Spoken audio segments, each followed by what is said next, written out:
जय जगन्नाथ सांग मैंने गुड मॉर्निंग। तो आउ एक दिन आरंभ हो साराणी। आउ बहुत सारा काम अच्छी एका रहिले केते काम करिया पड़े। जो मैंने एका रोचन से निश्चिंत रूपे जानते। घरे थिला टाइम रे मामा बहुत किसी काम रे हेल्प करनी तो एते जना पड़े किंतु जितेबाला आम पढ़ापढ़ी चाकरी बाहर रहू से जना पड़े। कि एका रहिले केते काम करिया पड़े जो निजे करिया पड़े से जना पड़ी। बहुत कष्ट भी लगुच मामा बापा कथा बहुत मन भी पड़ुची बेले बेले कौन करिया कैरियर आ पढ़ापढ़ी ये सब देखा हेले बाहर तो रहा पड़ो आउ काम भी करिया पड़ो। सका अलरेडी मोर बहुत सारा काम सर सारा रोसे भी ऑलमोस्ट कंप्लीट हवा उपरे।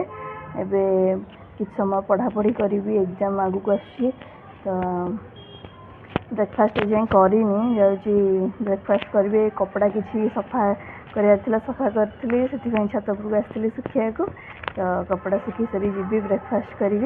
देन आपण मान देखा होची आगु को जहाँ सब होची आपण मानक देखी वीडियो रे आपने वीडियो को एंड जाके निश्चिंत रूपे देखंतु एमती मत सपोर्ट करथांतु।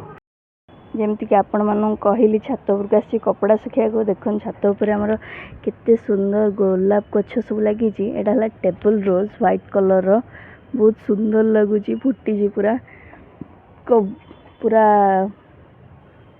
कवर होगी अच्छी बाल्टीटा बहुत सुंदर देखा मैंने देखिपे।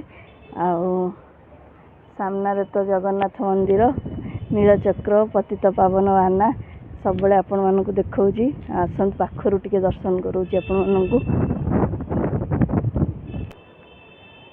आपण मैंने देखिपे श्रीमंदिर नीलचक्र आ पतित पावन आना ये छात उपर पूरा दर्शन मिलूँ। तो मु सबुदिन सकाଳେ आसी दर्शन करके जाए बहुत भल लगे। मंदिर तो जाई होनी एटू दर्शन करदवा कौन इवनिंग टाइम रे भी मंदिर पेढ़ा को जाकि दर्शन कर मत बहुत भल लगे। मु जाऊँगी भी डेली किसी समय हो पछे जाऊँगी किंतु एग्जाम जिते दिन चलो बोधे जापरिनी हेले जेपर्यंत जाऊँगी आपण मानक निश्चय देखी मंदिर को श्रीमंदिर को आपण मैंने भी दर्शन करेंगे। ठीक अच्छे सांग मैंने एबे जाऊँगी तलू को मोर काम सरला तलू जाऊँगी ब्रेकफास्ट करी तापरे बस पढ़ापढ़ी करी लंच प्रिपरेशन तो सरला देखा जदि इवनिंग को मंदिर पाखु जाए देन आपण को देखेबी कि आउ कुआड़े गली जदि आपण मानक वीडियो रे देखेबी आपण मैंने एमती वीडियो रे रही था देख था कौन हो आगु मैंने आज ब्रेकफास्ट किसी कराया इच्छा नाला से चूड़ा अमूल चीनी आ लुण गोल ब्रेकफास्ट कंप्लीट करनबा। पखाड़ भात कि पाग रेडी होची आपण मैंने देखंतु बैगण आ टमाटो पोड़ा होची रसुण आ सोरिष तेल दे चकटा हेले गोटे मस्त पागटे हो देखंतु। गाजर आलू भजा मोर ऑलरेडी रेडी सारा बस यहाँ सरिले पखाड़ भात टे खाईदबा लंच काम खत्म। खरार रोसई करिया खरा गरम रे बहुत कष्ट। पखाड़ खाया हेले मत दही पखाड़ ही सबुठ अधिक भल लगे सी भी छुंक वाला दही पखाड़। तो मु वर्तमान पखाड़ रे दही पकईकी ताकू छुंक दउची तापरे लंच करी। दही पखाड़ विथ छुंक आपण मैंने देखिपे पूरा रेडी। एबे आ कौन आ टाइम वेस्ट करिया लंच करिया।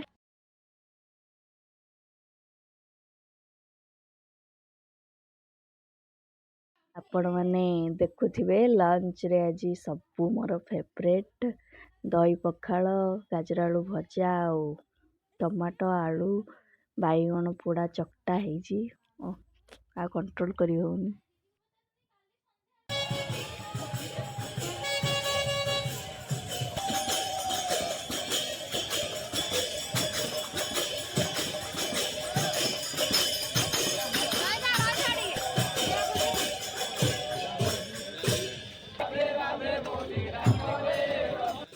ସାଙ୍ଗମାନେ ଆଜି ଦିନର ସବୁ କାମ ମୋର ସାରି ପଢ଼ାପଢ଼ି ସାରି ସବୁ କିଛି ସାରିକି ମୁଁ ଏଠି ମନ୍ଦିର ପାଖକୁ ଆସିଥିଲି। ଆଉ ଦେଖନ୍ତୁ ଭକ୍ତମାନେ ପୁରା ଭାବ ବିହ୍ୱଳ ହୋଇ ହରିନାମ ସଂକୀର୍ତ୍ତନ କରି କେମିତି ନାଚିକୁଦି ନିଜ ଲାଇଫ୍କୁ ଏନ୍ଜୟ କରୁଛନ୍ତି ଦେଖି ବହୁତ ଖୁସି ଲାଗୁଛି। ବାସ୍ ଏଇଟା ହିଁ ଲାଇଫ୍, ନିଜ ସମ୍ପୂର୍ଣ୍ଣ ଜୀବନକୁ ଭଗବାନଙ୍କ ନାଁରେ ଉତ୍ସର୍ଗ କରିଦେବା। ଆଉ ଜୀବନରେ କିଛି ବି ନାହିଁ, କେହି ବି ନାହାନ୍ତି, ବାସ୍ ଭଗବାନଙ୍କ ଭରସାରେ ନିଜ ଜୀବନକୁ ଛାଡ଼ିଦିଅ। ଦେଖିବେ ସବୁ କିଛି ଭଲ ଭଲ ହେବ ଜୀବନରେ। ବାସ୍ ଆପଣ ଦେଖନ୍ତୁ କେମିତି ସବୁ ଭକ୍ତମାନେ ଏନ୍ଜୟ କରୁଛନ୍ତି।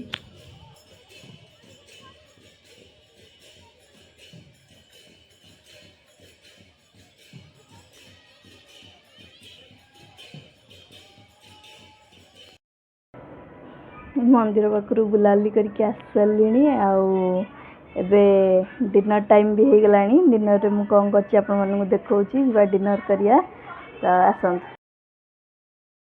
ଆଜିର ଡିନରରେ ଅଛି ମଟର ଆଳୁ ତରକାରୀ ଆଉ ରୁଟି।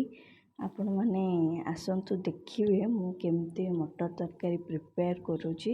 ଡେଲି ସେଇ ସେମ୍ ଜିନିଷ ଲଞ୍ଚରେ ଯାହା ଡିନରରେ ସେୟା ଖାଇ ବୋର୍ ଲାଗିଲାଣି। ସେଥିପାଇଁ ମୁଁ ଆଜି ମଟର ତରକାରୀ ଆଉ ରୁଟି କରିବି ବୋଲି ଭାବିଥିଲି ଆଉ ମଟର ଭେଦେଇଥିଲି। ତ ଏବେ ମଟର ତରକାରୀ ପ୍ରିପେୟାର କରିବି। ଆଉ ଦେଖନ୍ତୁ କେମିତି ମଟର ତରକାରୀ ମୁଁ ପ୍ରିପେୟାର କରୁଛି। ଆଉ କମେଣ୍ଟରେ ନିଶ୍ଚୟ କହିବେ ମୋ ରେସିପି ଆପଣମାନଙ୍କୁ ଭଲ ଲାଗିଲା ନା ନାହିଁ। ଆଉ ଯଦି ଆପଣମାନଙ୍କୁ ଅଲଗା କିଛି ରେସିପି ବି ଦରକାର ଥାଏ ତାହେଲେ ଆପଣ କମେଣ୍ଟରେ କହିବେ। ଯଦି ମୁଁ କରିପାରିବି ତ ଆପଣମାନଙ୍କ ପାଇଁକି ନିଶ୍ଚିନ୍ତ ରୂପେ କରିବି। ଆଉ ଆପଣମାନେ କମେଣ୍ଟରେ କହିଲେ ତ ମୁଁ ଆପଣମାନଙ୍କ ପାଇଁ କିଛି କରିପାରିବି। ଆପଣମାନେ କେହି କିଛି କମେଣ୍ଟରେ କହୁନାହାନ୍ତି, ସେଥିପାଇଁ ମୋତେ ଟିକେ ଭଲ ଲାଗୁନି। ହେଲେ ସବୁଦିନ କହୁଛି, ଆଜି ବି କହୁଛି, ଯଦି କିଛି ଆଡ଼୍ କରିବାକୁ ଥାଏ ଦେନ୍ ଆପଣ କମେଣ୍ଟରେ କହିବେ, ମୁଁ ନିଶ୍ଚିନ୍ତ ରୂପେ ଆଡ଼୍ କରିବି। ଏବେ ମଟର ତରକାରୀ ପୁରା ରେଡ଼ି ହେଇଗଲାଣି। ଆଉ ରୁଟିର ରେସିପି କ'ଣ ଆପଣମାନଙ୍କୁ କହିବି, ରୁଟି ବନେଇବା ତ ସମସ୍ତଙ୍କୁ ଜଣାଥିବ। ତ ମଟର ତରକାରୀ ରେଡ଼ି, ରୁଟି ବି ରେଡ଼ି। ଏବେ ଡିନର କରିନେବା। ତ ଆଜି ଡିନରରେ ଅଛି ମଟର ତରକାରୀ ଆଉ ରୁଟି। ଡେଲି ରାତିରେ ଭାତ ଖାଇବାକୁ ଇଚ୍ଛା ହେଉନି, ସେଥିପାଇଁ ଆଜି ରୁଟି ଆଉ ମଟର ତରକାରୀ କରିଛି ଡିନରରେ। ତ ଭୋକ ବି କଲାଣି ଜୋରରେ, ଯାଉଛି ଡିନର କରିନେବି। ତାପରେ ଏଣ୍ଡ କରୁଛି ଭିଡ଼ିଓକୁ। ଆଜି କ'ଣ ସବୁ ହେଲା ଆଉ ଆପଣଙ୍କ ଭିଡ଼ିଓଟି କେମିତି ଲାଗିଲା କମେଣ୍ଟ ମାଧ୍ୟମରେ ନିଶ୍ଚିନ୍ତ ଜଣାଇବେ। ଆଉ ଭିଡ଼ିଓଟିକୁ ଲାଇକ୍ ଆଉ ସେୟାର କରିବାକୁ ଜମା ଭୁଲିବେନି। ଚ୍ୟାନେଲକୁ ନିଶ୍ଚିନ୍ତ ରୂପେ ସବସ୍କ୍ରାଇବ୍ କରିବେ। ଆଉ ପୁଣି ଦେଖା ହେବା କାଲି ନୂଆ ବ୍ଲଗ୍ ନୂଆ ଭିଡ଼ିଓରେ। ଏବେ ପାଇଁକି ଏତିକି। Thank you. ଜୟ ଜଗନ୍ନାଥ।